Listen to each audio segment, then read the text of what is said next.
राधे राधे, जय माता की भक्तों।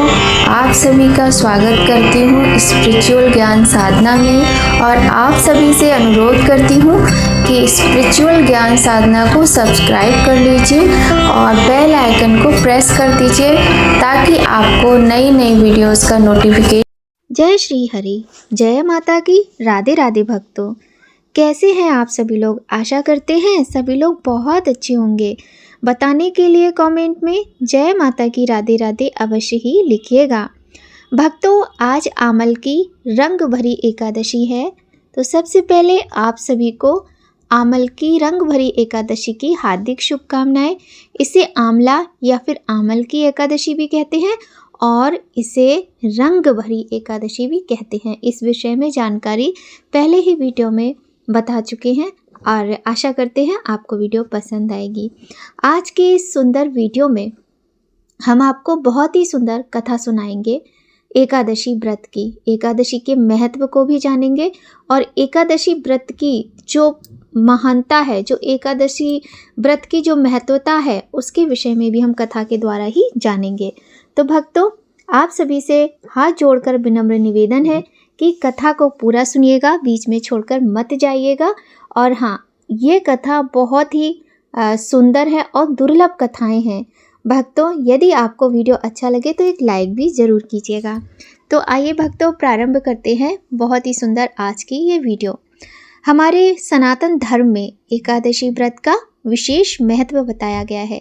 कहते हैं कि एकादशी के दिन व्रत करने और भगवान विष्णु की आराधना करने से सुख, सौभाग्य और समृद्धि का आशीर्वाद मिलता है। इसके अतिरिक्त एकादशी का व्रत करने वाले भक्तों की हर मनोकामना पूर्ण होती है। प्रत्येक महीने में 2 बार एकादशी का व्रत रखा जाता है। एक एकादशी कृष्ण पक्ष में और एक एकादशी शुक्ल पक्ष में आती है। तो भक्तों, बहुत ही सुंदर मनोकामनाओं को पूर्ण करने वाला, मोक्ष प्रदान करने वाला और माता लक्ष्मी की कृपा, संतान, आरोग्यता दिलाने वाला यह व्रत है। भक्तों, आइए प्रारंभ करते हैं सुंदर कथा। बोलिए गणेश भगवान की जय, गौरी शंकर भगवान की जय, लक्ष्मी नारायण भगवान की जय। बोलिए। इस कथा के अनुसार सतयुग में एक मुर नामक दैत्य था जिसने इंद्र सहित सभी देवताओं को जीत लिया। भयभीत देवता भगवान शिव से मिले तो शिव जी ने देवताओं को श्री हरि विष्णु जी के पास जाने को कहा। क्षीर सागर के जल में शयन कर रहे श्री हरि इंद्र सहित सभी देवताओं की प्रार्थना पर उठे और मुर दैत्य को मारने चंद्रावतीपुरी नगर पहुंच गए। सुदर्शन चक्र से उन्होंने अनगिनत दैत्यों का वध किया। फिर वे बद्रिकाश्रम की सिंघावती नामक 12 योजन लंबी गुफा में सो गए।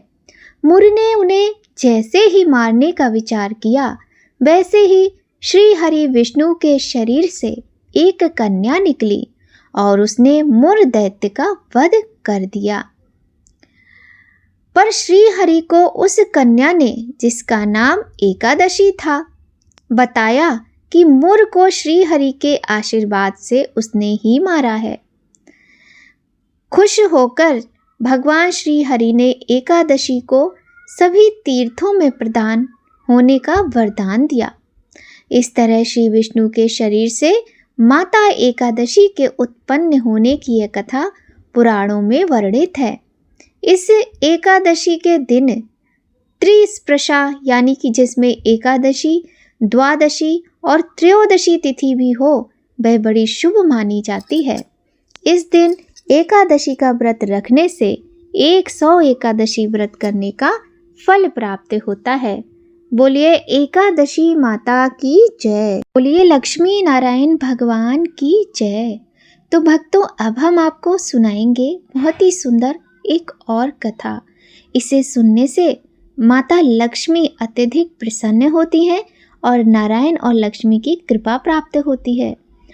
आप सभी जानते हैं कि कार्तिक मास में आंवला नवमी का त्योहार आता है। जैसे कि आज आंवला एकादशी है और उस दिन आंवला नवमी होती है। तो बहुत ही सुंदर कथा है, सुनिए भक्तों। एक राजा था उसका प्रण था कि वह रोज 1.25 मन आंवले दान करेगा और वह भगवान श्री हरि की पूजा करता था और वह रोज 1.25 मन आंवले खाता भी था। इससे उसका नाम आंवलिया राजा पड़ गया। एक दिन उसके बेटे बहू ने सोचा कि राजा इतने सारे आंवले रोजाना दान करते हैं, इस प्रकार तो एक दिन सारा खजाना खाली हो जाएगा। इसीलिए बेटे ने राजा से कहा कि उसे इस तरह दान करना बंद कर देना चाहिए। बेटे की बात सुनकर राजा को बड़ा ही दुख पहुंचा और राजा रानी महल छोड़कर बियाबान जंगल में जाकर बैठ गए। राजा रानी आंवला दान नहीं कर पाए और उन्होंने प्रण कर रखा था, इसी कारण से कुछ खाया नहीं। तब भूखे प्यासे रहते हुए 7 दिन हो गए। फिर भगवान ने सोचा कि यदि मैंने इसका प्रण और सत्य नहीं रखा तो इसका विश्वास चला जाएगा। इसलिए भगवान ने जंगल में ही महल, राज्य और बाग बगीचे सब बना दिए और ढेरों आंवले के पेड़ लगा दिए। सुबह राजा रानी उठे तो देखा कि जंगल में उनके राज्य से भी दुगना राज्य बसा हुआ है। राजा रानी से कहने लगे, रानी देख, कहते हैं सत मत छोड़े, सूरमा सत छोड़े आपत जाए, सत की छोड़ी लक्ष्मी फिर मिलेगी आए।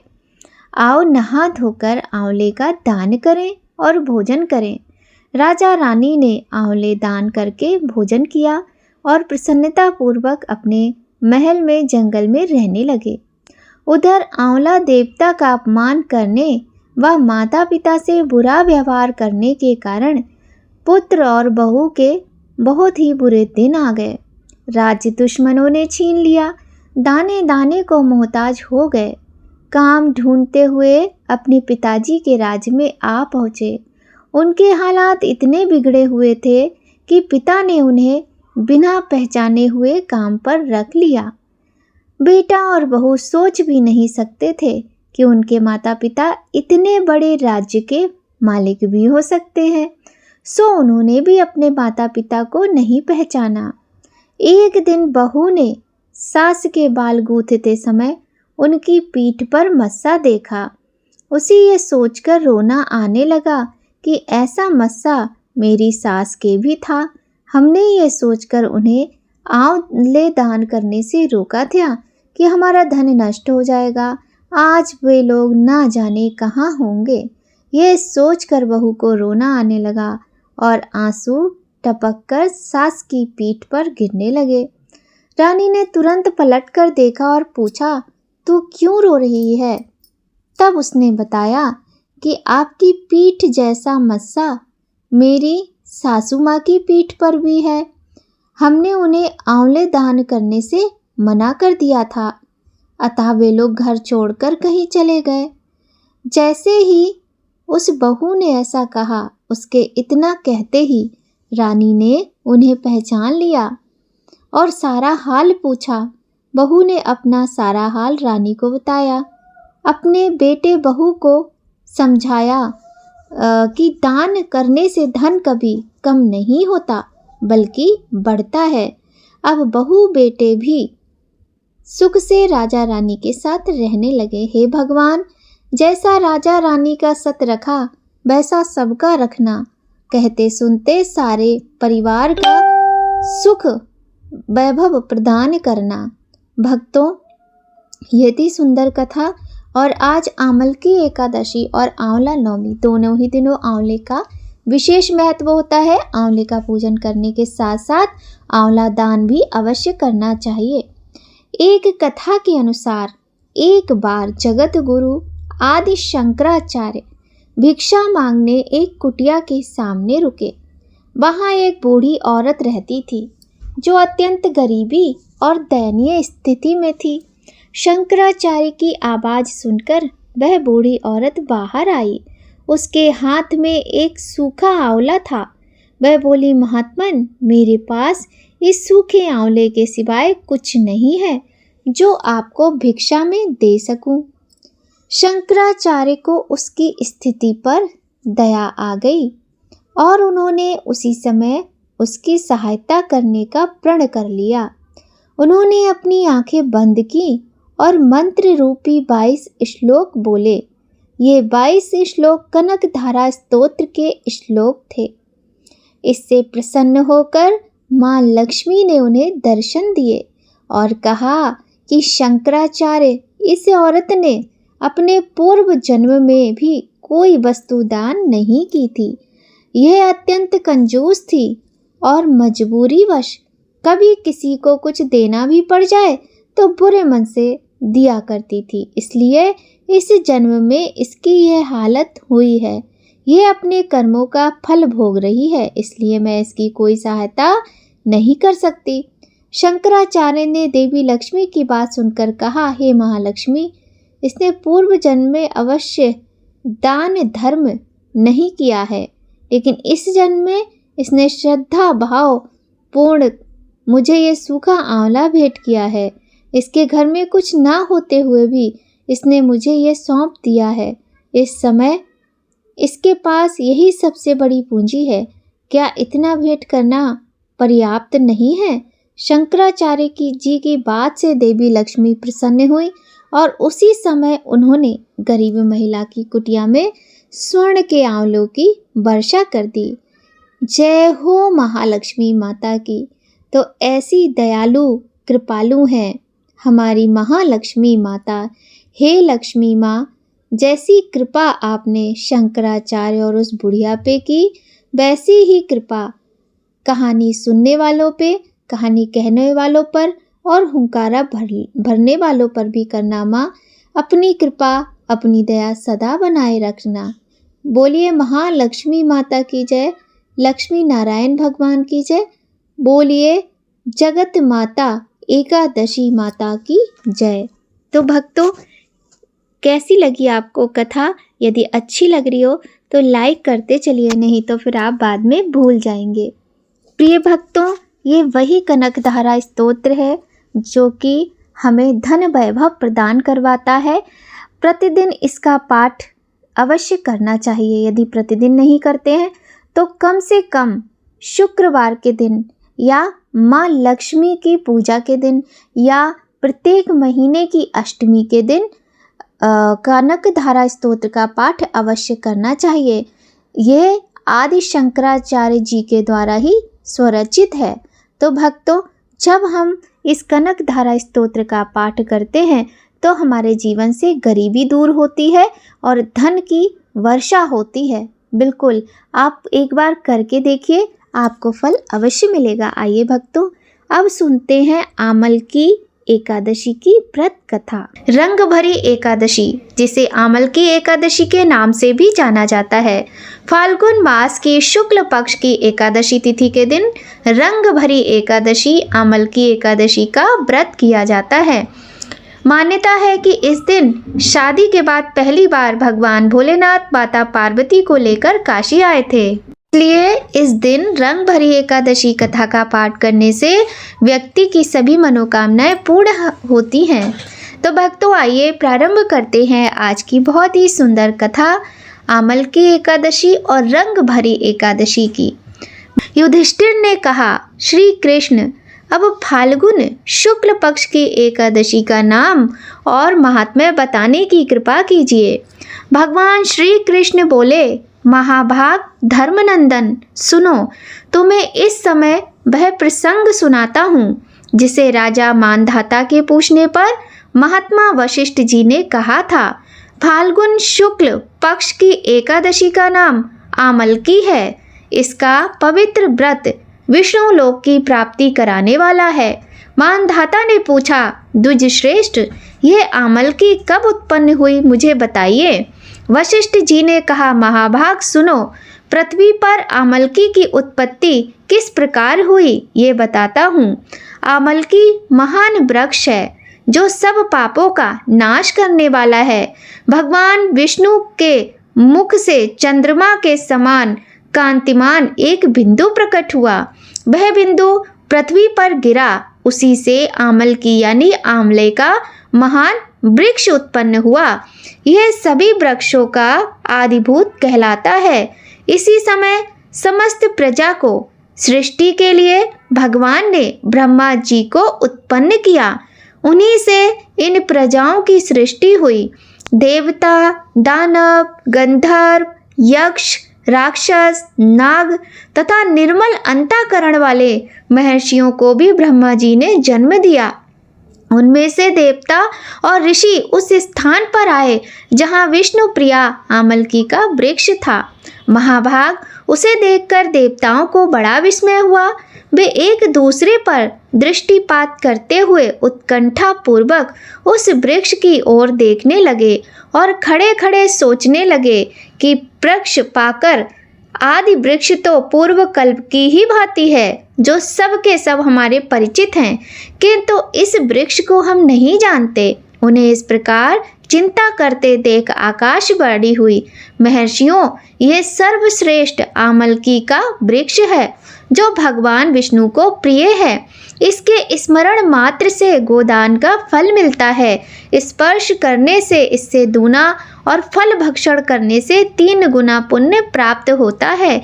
इसलिए सदा प्रयत्न पूर्वक आमलकी का सेवन करना चाहिए। ये सब पापों को हरने वाला वैष्णव वृक्ष बताया गया है।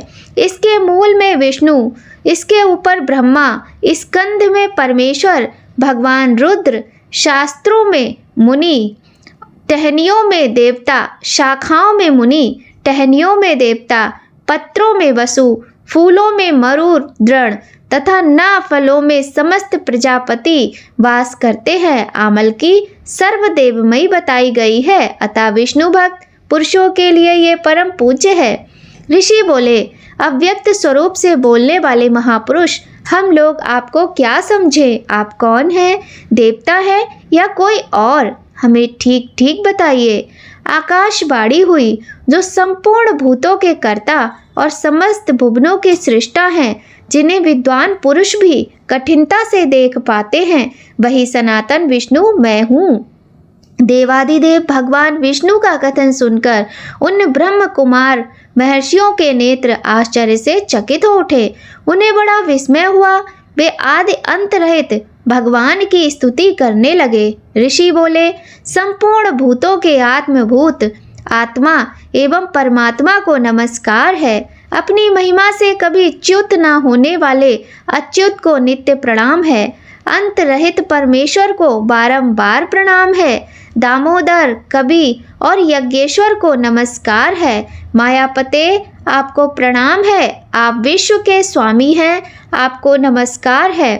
ऋषियों के इस प्रकार स्तुति करने पर भगवान श्री हरि संतुष्ट हुए और बोले, महर्षियों, तुम्हें कौन सा अभीष्ट वरदान दूं? ऋषि बोले, भगवान, यदि आप संतुष्ट हैं तो हम लोगों के हित के लिए कोई ऐसा व्रत बताइए जो स्वर्ग और मोक्ष रूपी फल प्रदान करने वाला हो। श्री विष्णु बोले, महर्षियों, फाल्गुन शुक्ल पक्ष में यदि पुष्य नक्षत्र से युक्त द्वादशी हो तो वह महान पुण्य देने वाली और बड़े बड़े पातकों का नाश करने वाली होती है। द्विजरों, उसमें जो विशेष कर्तव्य है उसको सुनो। आमलकी एकादशी में आमले के पास जाकर वहाँ रात्रि में जागरण करना चाहिए। इससे सब मनुष्य पाप से छूट जाते हैं और सहस्त्र गोदानों का फल प्राप्त होता है। विप्रगण, यह व्रतों में उत्तम व्रत है जिसे मैंने तुम लोगों को बताया। ऋषि बोले, भगवान, इस व्रत की विधि बतलाइए। यह कैसे पूर्ण होता है? इसके देवता नमस्कार और मंत्र कौन से बताए गए हैं? उस समय स्नान और दान कैसे किया जाता है? पूजन की कौन सी विधि है तथा उसके लिए मंत्र क्या है? इन सब बातों का यथार्थ रूप से वर्णन कीजिए।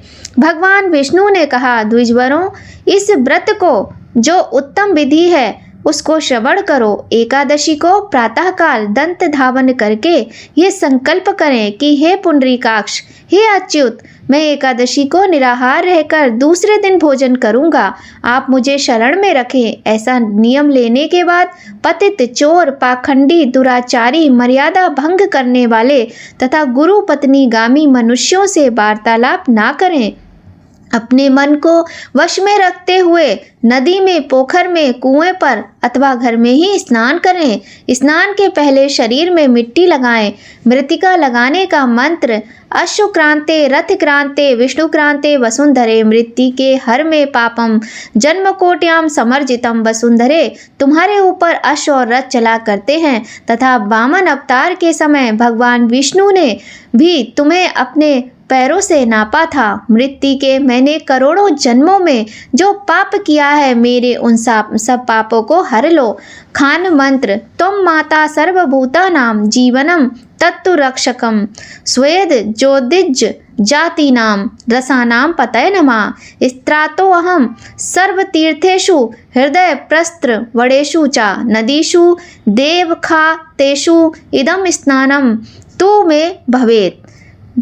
अर्थात जल की अधिष्ठात्री देवी माता तुम संपूर्ण भूतों के लिए जीवन हो, वही जीवन जो श्वेत और उदिज जाति के जीवों का भी रक्षक है।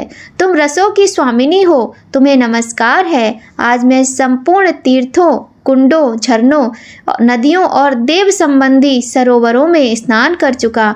मेरा ये स्नान उक्त सभी स्नानों का फल देने वाला हो। विद्वान पुरुष को चाहिए कि वह परशुराम जी को सोने की प्रतिमा बनवाए। प्रतिमा अपनी शक्ति और धन के अनुसार 1 या आधे मासे स्वर्ण की होनी चाहिए। स्नान के पश्चात घर आकर पूजा और हवन करें। इसके बाद सब प्रकार की सामग्री लेकर आंवले के वृक्ष के पास जाएं। वहां वृक्ष के चारों ओर की जमीन झाड़ बुहार लीप पोत कर शुद्ध करें।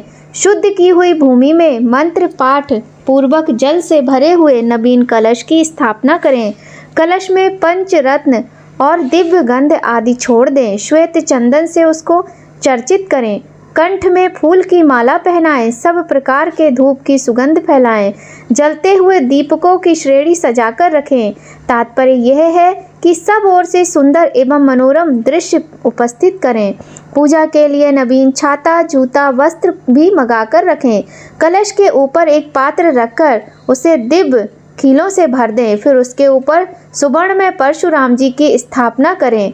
विशोकाय नमः कहकर उनके चरणों की, विश्व रूपिणे नमः से दोनों घुटनों की, उग्राय नमः से जांघों की, दामोदराय नमः से कटिभाग की, पद्मनाभाय नमः से उदर की, श्री वत्स धारिणे नमः से वक्ष स्थल की, चक्रिणे नमः से बाईं वहाँ की, गदने नमः से दाहिनी वहाँ की, वैकुंठाय नमः से कंठ की, यज्ञमुलाय नमः से मुख की, विशोक निधय नमः से नासिका की, वासुदेवाय नमः से नेत्रों की, वामनाय नमः से ललाट की, सर्वात्मने नमः से संपूर्ण अंगों तथा मस्तक की पूजा करें। यही पूजा के मंत्र हैं। तदनंतर भक्ति युक्त चित्त से शुद्ध फल के द्वारा देवादिदेव परशुराम जी को अर्घ्य प्रदान करें। अर्घ्य का मंत्र इस प्रकार है। नमस्ते देव देवेश जामदगन्य नमोस्तुते ग्रहणार्घ्य मिमं दत्त मामलक्या युतम हरे। देव देवेश्वर जगदग्र नंदन श्री विष्णु स्वरूप परशुराम जी आपको नमस्कार है, नमस्कार है। आंवले के फल के साथ दिया हुआ मेरा ये अर्घ्य ग्रहण कीजिए। तदनंतर भक्ति युक्त चित्त से जागरण करें। नित्य संगीत, वाद्य, धार्मिक उपाख्यान तथा श्री विष्णु संबंधिनी कथा वार्ता आदि के द्वारा यह रात्रि व्यतीत करें। उसके बाद भगवान विष्णु का नाम लेकर आमल की वृक्ष की परिक्रमा 108 या 28 बार करें। फिर सवेरा होने पर श्री हरि की आरती करें। ब्राह्मण की पूजा करके वहाँ की सामग्री उसे निवेदन कर दें। परशुराम जी का कलश, 2 वस्त्र, जूता आदि सभी वस्तुएं दान करें और यह भावना करें कि परशुराम जी के स्वरूप में भगवान विष्णु मुझ पर प्रसन्न हो। तत्पश्चात आमलकी का स्पर्श करके उसकी प्रदक्षिणा करें और स्नान करने के बाद विधिपूर्वक ब्राह्मणों को भोजन कराएं। तदनंतर कुटुंबियों के साथ बैठकर स्वयं भी भोजन करें। ऐसा करने से जो पुण्य होता है वह सब बतलाता हूँ, सुनो। संपूर्ण तीर्थों के सेवन से जो पुण्य प्राप्त होता है तथा सब प्रकार के दान देने से जो फल मिलता है वह सब उपर्युक्त विधि के पालन से सुलभ होता है। समस्त यज्ञों की अपेक्षा भी अधिक फल मिलता है, इसमें तनिक भी संदेह नहीं है। यह व्रत सब व्रतों में उत्तम है, जिसका मैंने तुमसे पूरा वर्णन किया है। वशिष्ठ जी कहते हैं, महाराज, इतना कहकर देवेश्वर भगवान श्री विष्णु वहीं अंतर्ध्यान हो गए। तत्पश्चात उन समस्त महर्षियों ने उक्त व्रत का पूर्ण रूप से पालन किया। नृप श्रेष्ठ, इसी प्रकार तुम्हें भी इस व्रत का अनुष्ठान करना चाहिए। भगवान श्री कृष्ण कहते हैं, युधिष्ठिर, यह दुर्धर्ष व्रत मनुष्यों को सब पापों से मुक्ति कराने वाला होता है। बोलिए लक्ष्मी नारायण भगवान की जय। तो भक्तों, यह थी कथा आमल की एकादशी की। कथा आपको कैसी लगी कमेंट करके ज़रूर बताइएगा। आइए सुनते हैं एक दूसरी कथा, जो कि है रंग भरी एकादशी की। पौराणिक कथा के अनुसार प्राचीन काल में चित्रसेन नाम का एक राजा था। उसके राज्य में एकादशी व्रत का बहुत अधिक महत्व था। राजा समेत सभी प्रजा एकादशी का व्रत बड़ी ही श्रद्धा और भावना पूर्वक किया करती थी। राजा चित्रसेन को आमल की एकादशी के प्रति बहुत गहरी आस्था थी। एक बार राजा शिकार करते हुए जंगल में बहुत दूर निकल गए। उसी समय कुछ जंगली और पहाड़ी डाकुओं ने राजा को घेर लिया और शस्त्रों से राजा पर प्रहार करने लगे। परंतु जब भी कोई डाकू राजा पर शस्त्र प्रहार करता, वह शस्त्र ईश्वर की कृपा से पुष्प में परिवर्तित हो जाता। उन डाकुओं की संख्या बहुत अधिक थी, अतः राजा संज्ञाहीन होकर भूमि पर पड़ा। उसी समय राजा के शरीर से एक दिव्य शक्ति प्रकट हुई और उस दिव्य शक्ति ने समस्त दुष्टों को मार गिराया और फिर वह अदृश्य हो गई। जब राजा की चेतना लौटी तो सभी डाकुओं को मरा हुआ पाया। यह दृश्य देखकर राजा को अत्यंत आश्चर्य हुआ। राजा मन ही मन सोचने लगा कि इन डाकुओं को किसने मारा। तभी आकाशवाणी हुई कि हे राजन, यह सब दुष्ट तुम्हारे आमल की एकादशी का व्रत करने के प्रभाव से मारे गए हैं। तुम्हारी देह से उत्पन्न आमल की एकादशी की वैष्णवी शक्ति ने इनका संहार किया है। इन्हें मारकर वह पुनः तुम्हारे शरीर में प्रवेश कर गई। यह बातें सुनकर राजा को बहुत प्रसन्नता हुई और एकादशी के व्रत के प्रति राजा की श्रद्धा और अधिक बढ़ गई। राजा अपने देश वापस लौट आया और राज्य में सबको एकादशी का महत्व बताया और इस एकादशी की कृपा से राजा पुनः सुखपूर्वक राज्य करने लगा। उसके राज्य में सभी सुखी हो गए। बोलिए लक्ष्मी नारायण भगवान की जय। बोलिए एकादशी माता की जय। बोलिए एकादशी ग्यारस माता की जय। भक्तों, यह थी बहुत ही सुंदर कथा ग्यारस माता की। आइए भक्तों, अब करते हैं एकादशी माता की आरती। ओम जय एकादशी माता मैया जय एकादशी माता। विष्णु पूजा व्रत को धारण कर शक्ति मुक्ति पाता। ओम जय एकादशी माता, तेरे नाम गिनाऊं देवी भक्ति प्रदान करनी।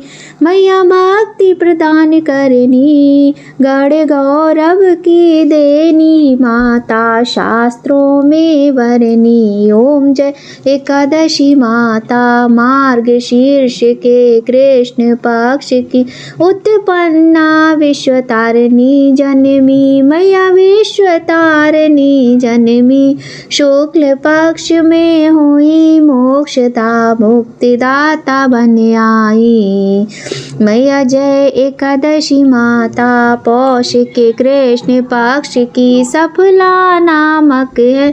मैया सफला नामक है, शुक्ल पक्ष में होए पुत्रदा आनंद अधिक रहे। ओम जय एकादशी माता, नाम षट तिला माघ मास में कृष्ण पक्ष आवे। मैया कृष्ण पक्ष आवे, शुक्ल पक्ष में जया कहावे, विजय सदा पावे। ओम जय एकादशी माता, विजया फागुनी कृष्ण पक्ष में शुक्ला आमल की। मैया शुक्ला आमल की, पाप मोचनी कृष्ण पक्ष में चैत्र महाबल की। ओम जय एकादशी माता, चैत्र चैत्र शुक्ल में नाम कामदा धन देने वाली मैया धन देने वाली। नाम बरूतनी कृष्ण पक्ष में वैशाख महावाली। ओम जय एकादशी माता। शुक्ल पक्ष में होए मोहिनी अपराजेष्ठ कृष्ण पक्षी मैया अपराजेष्ठ कृष्ण पक्षी। नाम निर्जला सब सुख करनी शुक्ल पक्ष रखनी। ओम जय एकादशी माता। योगिनी नाम आषाढ़ में जाना कृष्ण पक्ष करनी मैया कृष्ण पक्ष करनी। देव शनि नाम कहायो शुक्ल पक्ष धरनी। ओम जय एकादशी माता। कामिका श्रावण मास में आवे कृष्ण पक्ष कहिए मैया कृष्ण पक्ष कहिए। श्रावण शुक्ला होए पवित्र आनंद से रहिए। ओम जय एकादशी माता। अजा भाद्रपद कृष्ण पक्ष की परिवर्तिनी शुक्ला मैया परिवर्तिनी शुक्ला। इंद्राश्विन कृष्ण पक्ष में व्रत से भव सागर निकला। ओम जय एकादशी माता। पापंकुशा है शुक्ल पक्ष में आप हरनहारी मैया आप हरनहारी।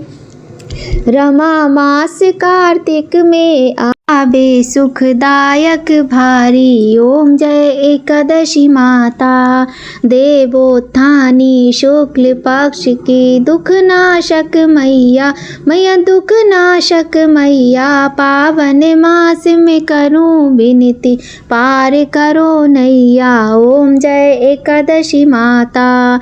परमा कृष्ण पक्ष में होती जन मंगल करनी मैया जन मंगल करनी। शुक्ल मास में होए पद्मिनी दुख दर्द हरनी। ओम जय एकादशी माता।